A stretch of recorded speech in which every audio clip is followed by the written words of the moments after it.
warahmatullahi wabarakatuh.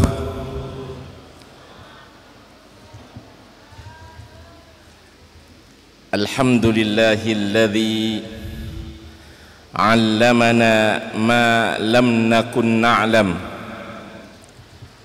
wa zakka nufusana bil Qur'an.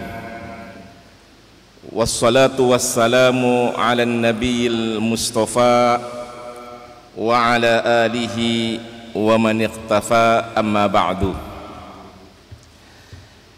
Yang sama-sama kita hormati pengasuh dan pimpinan Pondok Pesantren Nurul Ilmi Bojonggede, Jawa Barat,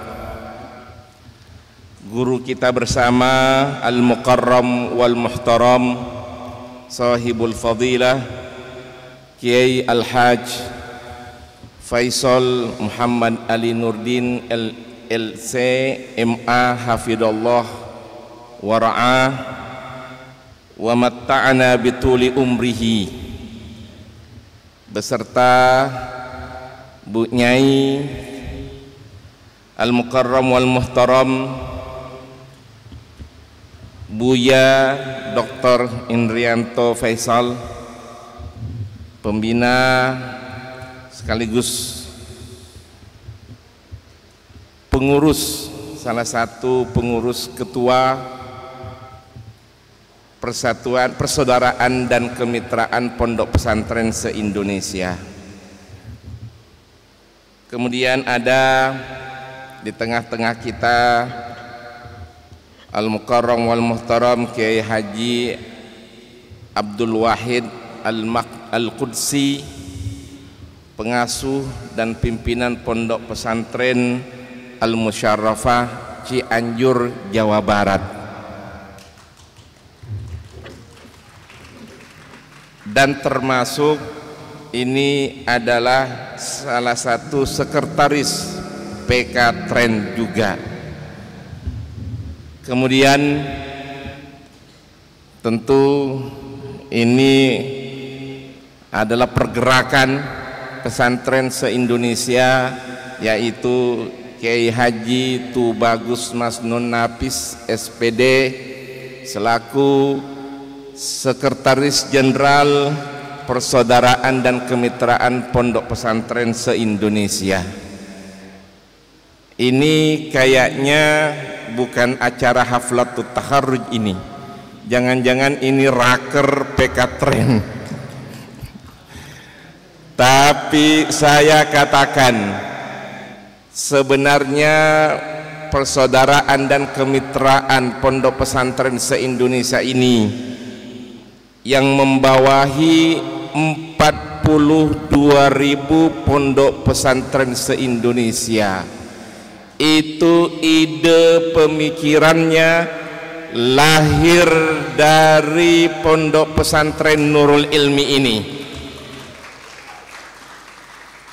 Guru kita Kiai Faisal ini sebenarnya adalah guru kami semua. Beliau pernah ngajarin kami di saat kelas 2, kelas 3, dan termasuk guru yang banyak kami terinspirasi. Bayangin, seyogianya yang pantas untuk menjadi ketua umum itu adalah beliau, atau paling tidak beliau adalah menjadi pembina kami. Tapi beliau memberikan contoh kepada kami dalam satu pergerakan, dalam satu organisasi untuk mencapai tujuan. Kami tidak peduli apakah jadi kaki, apa jadi tangan, yang penting adalah kebersamaan untuk mencapai tujuan yang diharapkan. Ini namanya pemimpin, dan itulah sebenarnya nilai-nilai seperti ini kami tidak temukan di bangku kuliah, kami tidak menemukan di bangku sekolah, tapi justru nilai-nilai leadership kepemimpinan, keteladanan kami temui di saat kami menjadi seorang santri.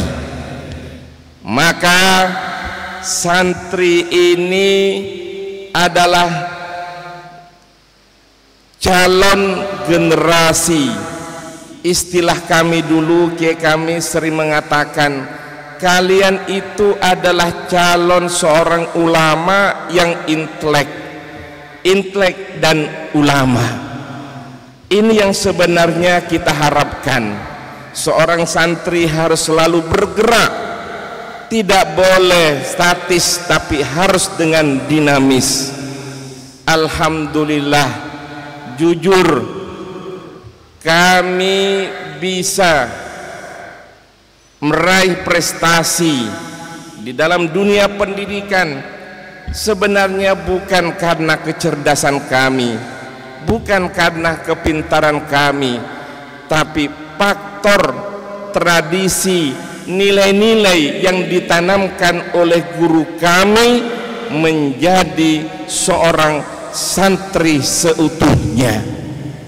Kami bukan hanya diajarkan untuk belajar kitab kuning, kami tidak hanya diajarkan untuk berbahasa Arab, bukan hanya disuruh kami menghafal Al-Quran, bukan hanya kami disuruh untuk menghafal hadis, tapi lebih daripada itu kami diajarkan untuk memimpin, kemandirian dan kesederhanaan, dan yang paling penting adalah nilai keikhlasan.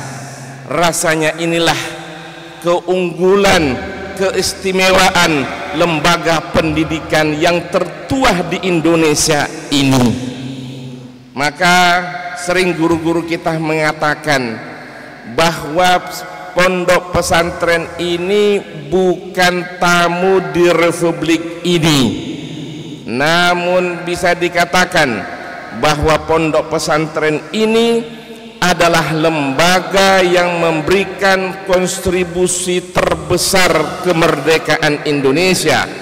Bahkan saham, pemegang saham terbesar ini adalah pondok pesantren. Maka alhamdulillah, dengan pergerakan dan usaha leadership KTB Masnun 6 tahun yang lalu mampu mengumpulkan pondok pesantren, pimpinan pondok pesantren se-Indonesia, tentu terwakili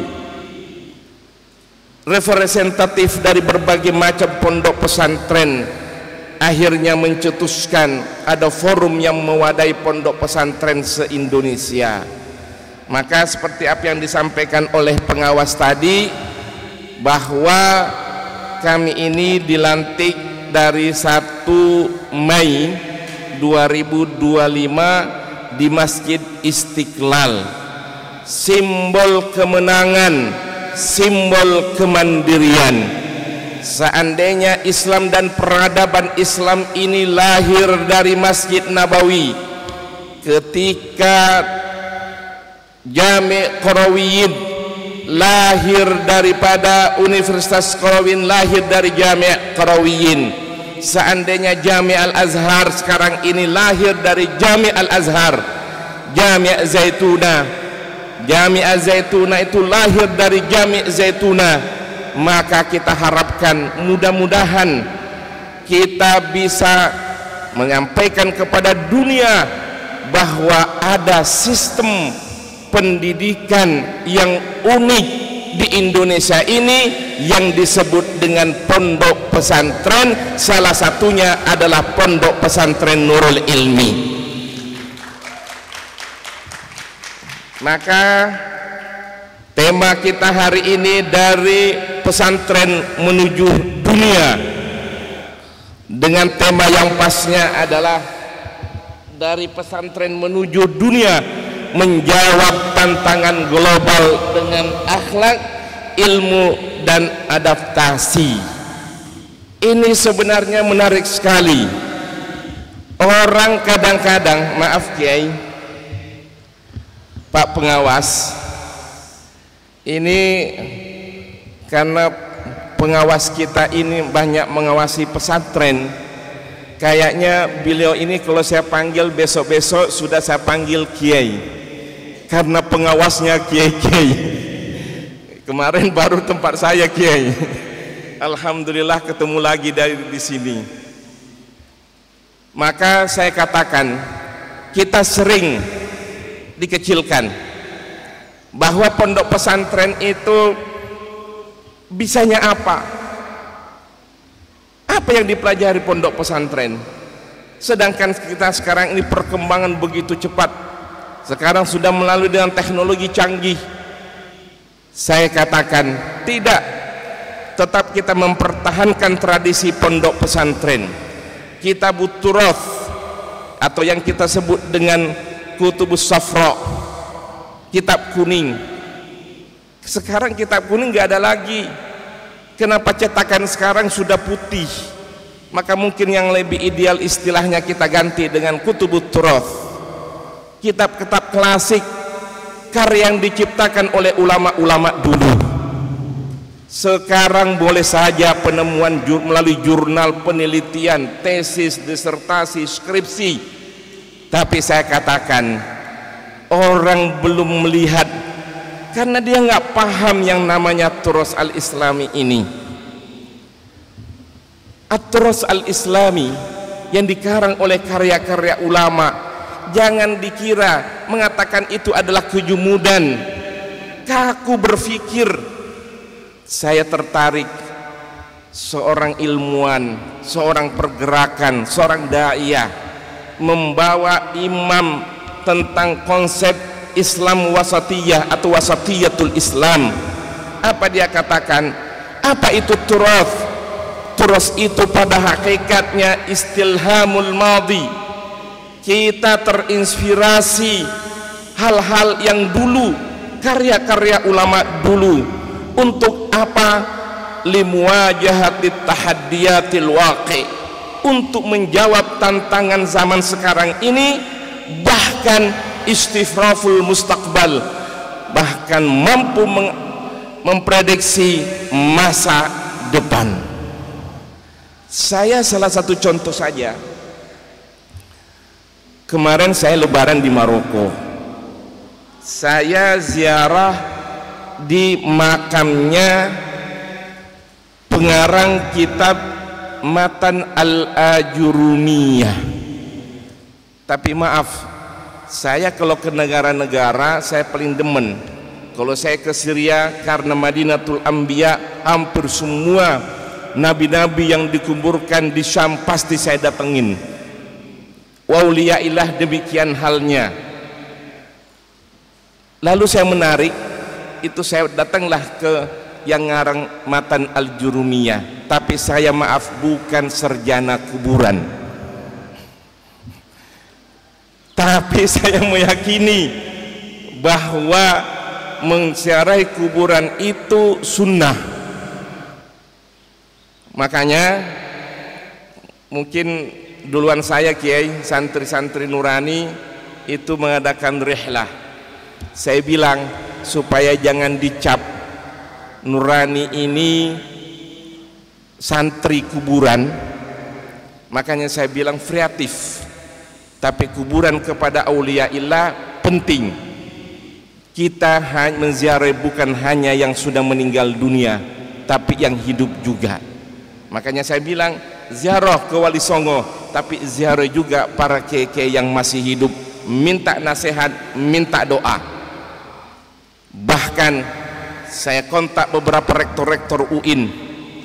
Pak Rektor, santri saya mau mengunjungi. Alhamdulillah beberapa rektor menerima dengan baik. Saya ingin menampilkan, jangan disangka bahwa santri itu hanya bisa memimpin tahlil. Tidak. Jangan hanya santri itu hanya bisa diundang tahlilan, baca barzanji hadrah doang. Tidak. Sejarah di Indonesia di hadapan kita bercerita dengan kita, ternyata Presiden RI ketiga itu adalah seorang santri. Siapa itu? Maaf, presiden keempat. Loh, ketiga dong. Oh ya, keempat, maaf, keempat, lupa. Keempat adalah Kiai Haji Abdurrahman Wahid. Beliau adalah seorang santri, anak Kiai, cucunya Hadratus Syekh. Bahkan baru sekarang ini bahkan menjadi bagian dan inisiator dan pendiri PK Tren ini, yaitu wakil presiden yang ke-13 Profesor Dr. Kiai Ma'ruf Amin, termasuk santri tulen. Menteri-menteri adalah santri, maka jangan kecewa. Dan alhamdulillah sekarang pendidikan yang ada di bawah pondok pesantren itu sudah ada pengakuan dari pemerintah kita. Sekarang mau jadi apa saja santri terbuka baginya. Mau jadi dokter ada biaya prestasi, beasiswa prestasi dokter. Bahkan sebagian kampus universitas menyebutkan dan menyamakan bahwa seorang penghafal Quran itu adalah prestasi yang luar biasa. Menteri Pendidikan Nasional kita dulu Profesor Dr. Muhammad Nuh, apa dia katakan? Kalau seandainya ilmuwan, para siswa-siswa kemampuannya dengan fisika, lalu kita berikan olimpiade ilmu fisika, ilmu sains, maka penghafal Al-Quran lebih pantas untuk diberikan piagam olimpiade terhadap mereka. Kenapa? Karena tidak semua bisa. Kalau saya melihat dari sudut pandang berbeda bagi penghafal Quran tadi, alhamdulillah ternyata hipotesa saya itu terjawab tadi. Ternyata putrinya sahabat saya ini lama di Mekah, subhanallah kami dipertemukan di tempat ini. Saya berhipotesa bahwa orang yang menghafal Al-Quran itu sebenarnya orang yang paling jenius. Kita sudah mengatakan bahwa orang yang menghafal Quran itu dia memiliki kecerdasan lebih, kecerdasan secara intelektual, kecerdasan secara emosional, bahkan kecerdasan spiritual. Itu bagi penghafal Al-Quran, dan ini sudah diakui semuanya.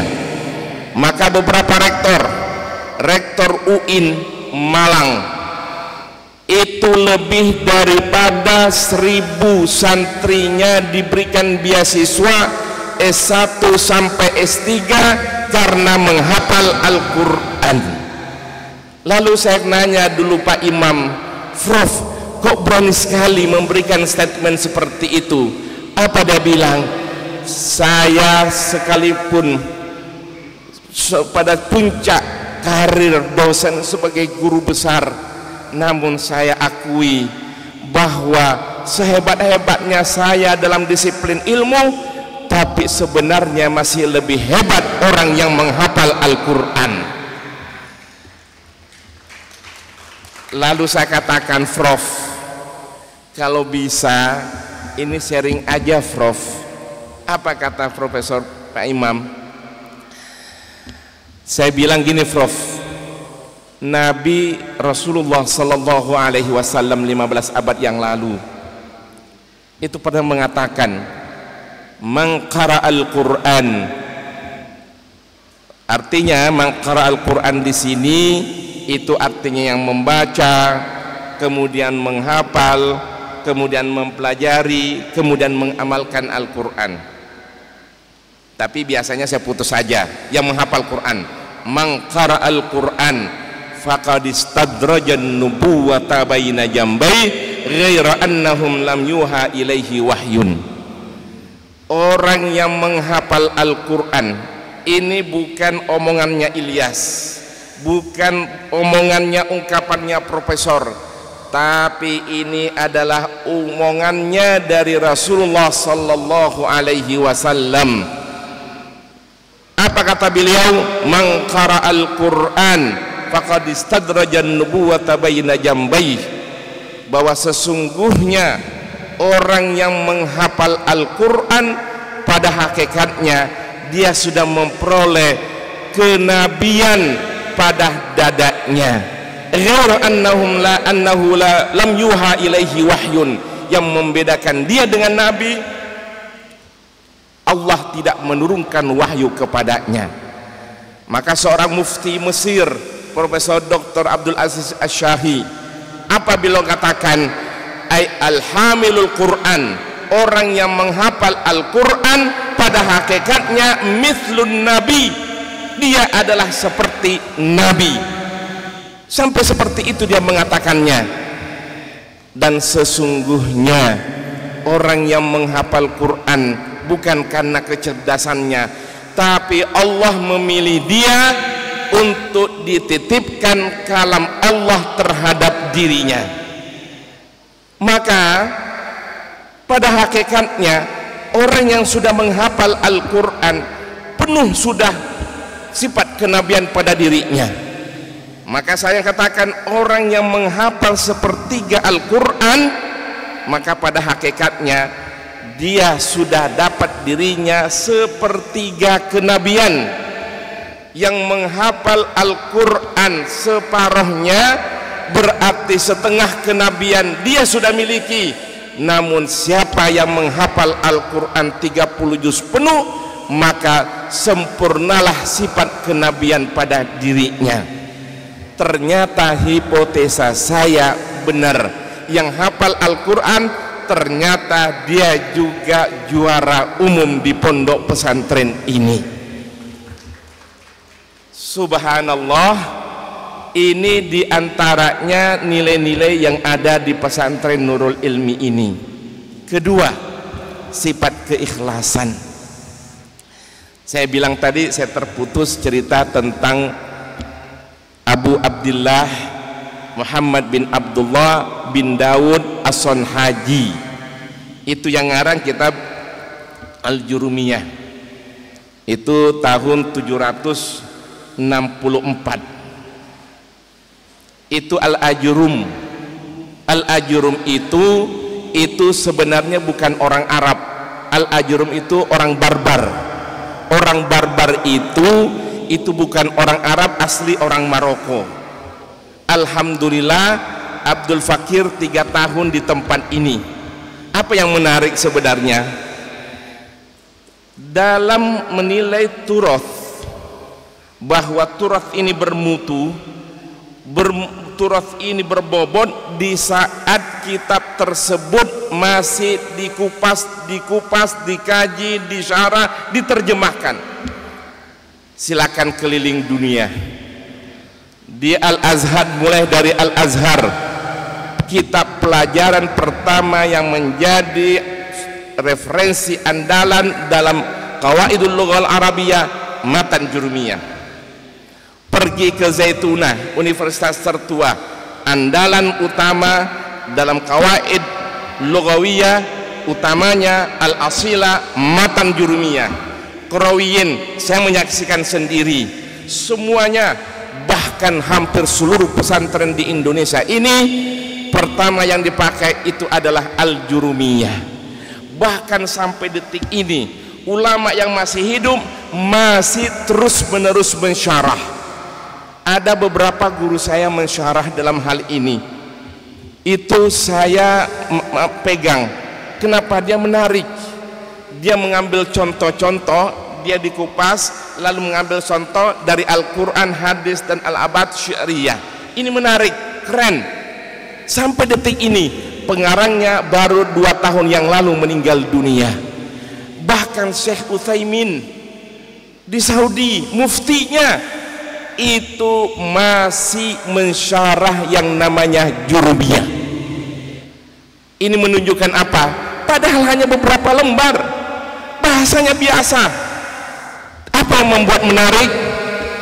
Adalah keikhlasan total bagi Ibnu Ajrum ini.